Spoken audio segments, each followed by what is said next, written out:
analog television shutdown kasabay ng paglilipat sa digital television ng bansa. Ating pag-uusapan kasama sina Engineer Erwin Galang, Director mula sa Kapisanan ng mga Broadcasters ng Pilipinas, at si National Telecommunications Commission Deputy Commissioner Alvin Blanco. Magandang tanghali po sa inyo and welcome po sa Bagong Pilipinas ngayon. Yeah, magandang tanghali po. Okay, una po sa lahat para po sa KBP, no? Ano po ang kahalagahan ng paglilipat sa digital TV ng bansa at ano po ang role ng KBP sa pag-switch sa digital TV, sir? Well, unang-una po, ang kahalagahan nito para sa ating mga manonood, mas marami pong mapapanood na channel at mas malinaw po ang signal. Para naman po sa aming mga operators, sa mga networks, magiging mas efficient po ang pag-operate ng mga transmitter natin. Titipid po sa kuryente at mas gaganda po ang signal. Para naman po sa pamahalaan, meron po tayo, isa sa mga teknolohiyang kasama nitong digital TV, yung pong emergency warning broadcast system. Yeah. Magagamit po ito, of course, ng gobyerno para ma-warningan ng mga mamamayan po natin sa mga kalamidad at sakuna.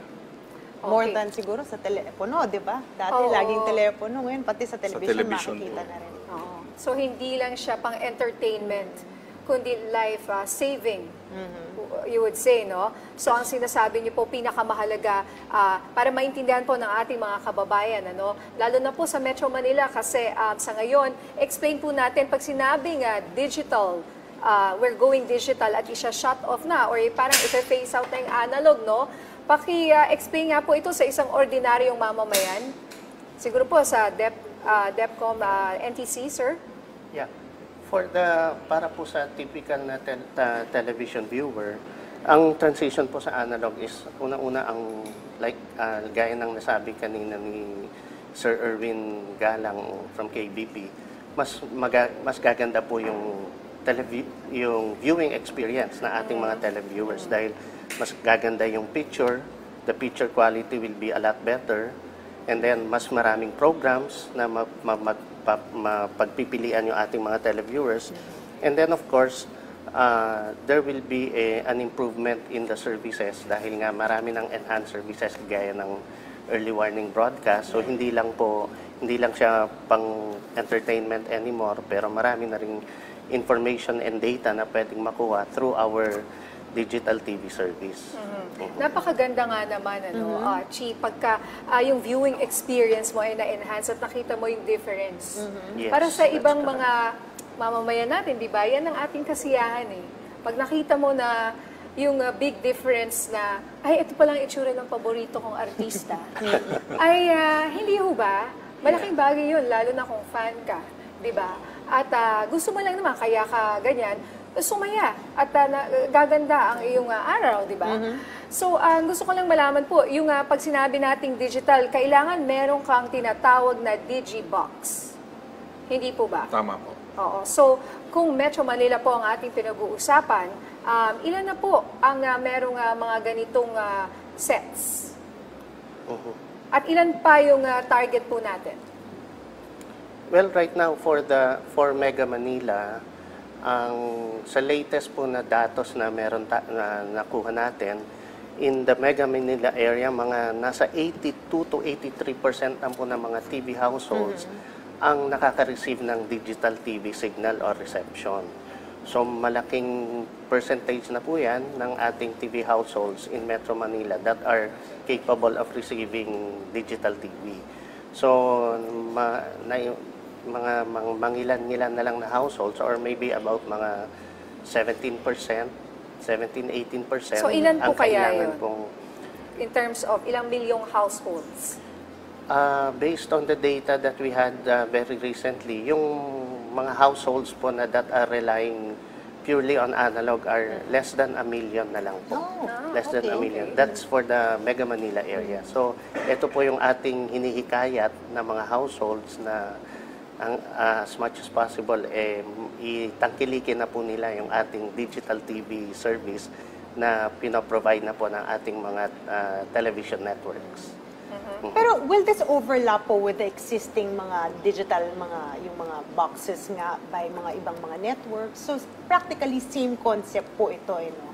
It's just that parang ma-digitalize na yung all over the whole country. Tama po ba? Yes, that's correct. So whatever digital box na ginagamit nyo right now, marireceive nyo po lahat ng mga signals ng mga lahat ng TV networks that are into digital TV service right now.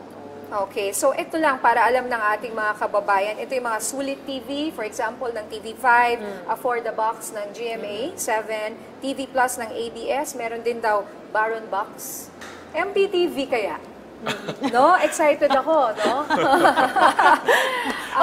Yes. So yun na nga, ano po yung koordinasyon ng DICT at NTC sa mga stakeholders kaugnay sa rollout ng digital television dito sa Pilipinas po? Yeah.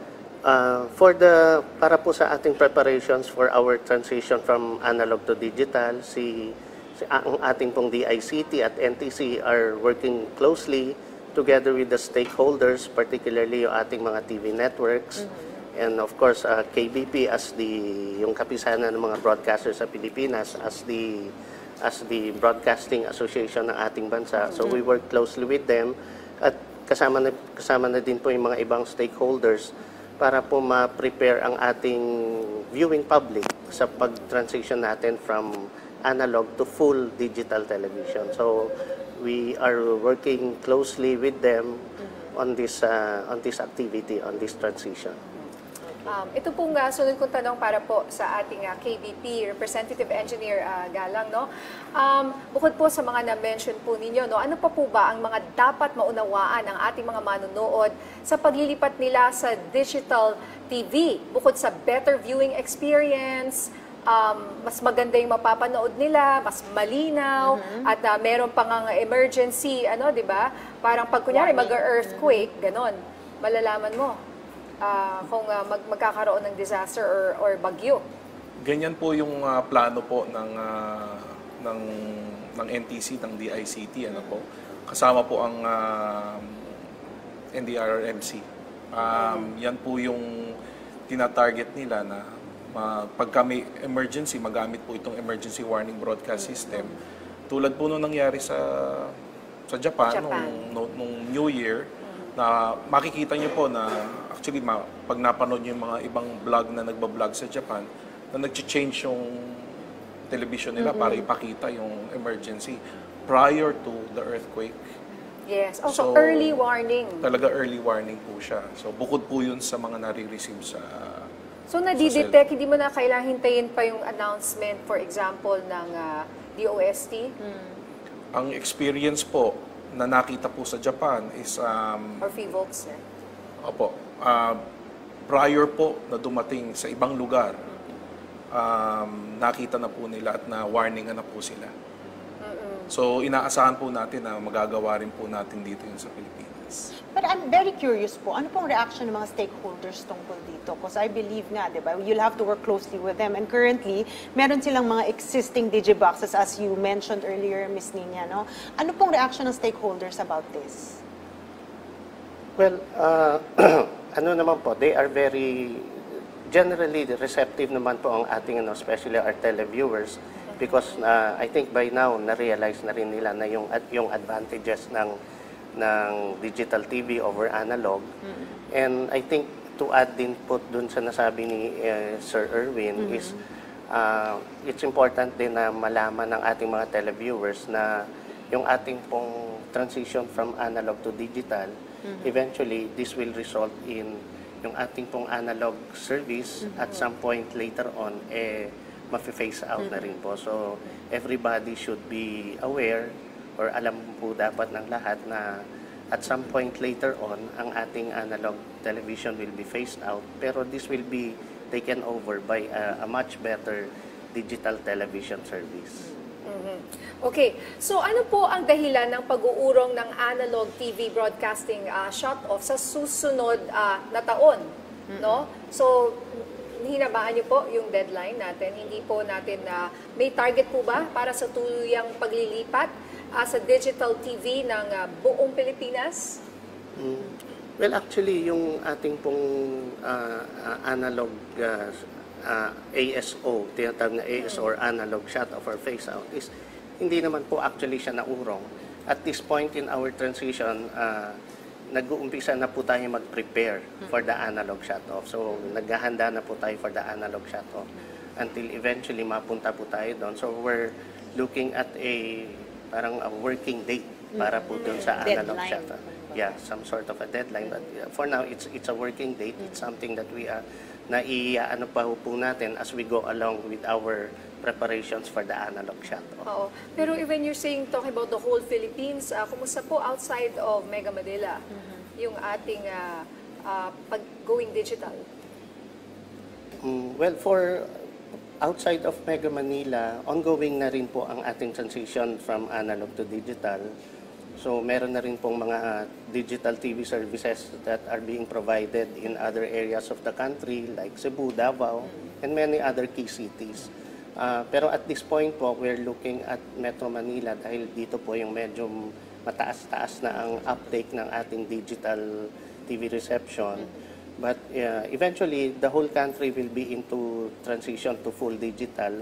At ito po, similar to paano natin ginawang proseso for Manila or ginagawang proseso ngayon, we'll also be doing that nationwide but at a later time. So, siguro naisip ko rin yung major challenge is yung mga para sa mga far-flung areas. Yes. Paano natin ma-reach yun, ano? Yes, that's Limitation true. on the end of Kaya Kung yung mga pinag-aaralan wala din po pang natin. kuryente po or hindi maka-reach ng tubig, how much Correct. more? Yes, Yes. that's This true. one. Tama po yun. Okay.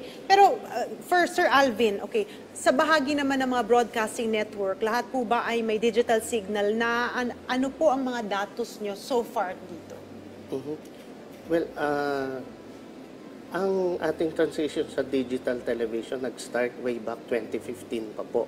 So matagal-tagal na rin yan. So as early as that time, may mga networks na po na nag-umpisang mag-transmit ng digital TV signal. So all the more na at this time, after almost 8 or 9 years na po, marami na pong mga networks na that are transmitting digital. In the case in Mega Manila or Metro Manila, I think parang nasa maybe mga 2 or 3 networks na lang of the so many networks that are operating right now that will still have to go to digital. But sa pagkakaalam ko namin is they are already into preparations for a DTT service. Okay. So malaki na pong percentage from the network side ang ready na rin po na mag-DTT. Yes. Okay, so paano po, Engineer Galang, tinutulungan ng KBP ang pamahalaan para sa maayos na transition mula analog to digital TV broadcasting? Matagal na pong pinopromote ng mga networks itong digital TV. Ano po, tulad po na nasabi ni DepCom Alvin, paiigtingin pa po namin ang impormasyon at komunikasyon sa mga manonood para po malaman nila kung ano yung kabutihan na idudulot ng digital TV. At tulad nga po nung nasabi, no, darating po yung panahon na mawawalan po sila ng signal sa analog. Kaya ko sasabihin So namin. magsa-shutdown. Wala silang mapapanood. Wala Pag silang nag-digital mapapanood, na oo. lahat. Naku, kawawa naman po yung mga hindi pa nakashift. Kaya po ito po yung gagawin po together with the NTC, DICT, and PCO po. Paiigtingin po namin ang impormasyon at kampanya para sa paglipat po sa digital TV. At siguro nga dapat ma-reach talaga yung mga nasa far-flung areas dahil medyo yun nga talaga po ang challenge, no? Yes. Okay, pero pinakamahalagang stakeholders po sa paglilipat to digital TV ay ang mga manonood nga po. So ano po ang hakbang ng pamahalaan para sa magkaroon ng access sa digital TV ang mga kababayan natin? Lalo na yung mga na-mention nga po natin kanina, yung mga nasa probinsya, yung medyo hirap tayong ma-reach from here. Ano po ang hakbang ng pamahalaan tungkol dito? Yeah. Well, for now, para po masiguro natin na walang ma-disenfranchise na mga televiewers right now, ang ginagawa po natin is we require our networks na simulcast muna ng kanilang analog at digital television dahil meron pa po tayong mga TV households that are receiving analog.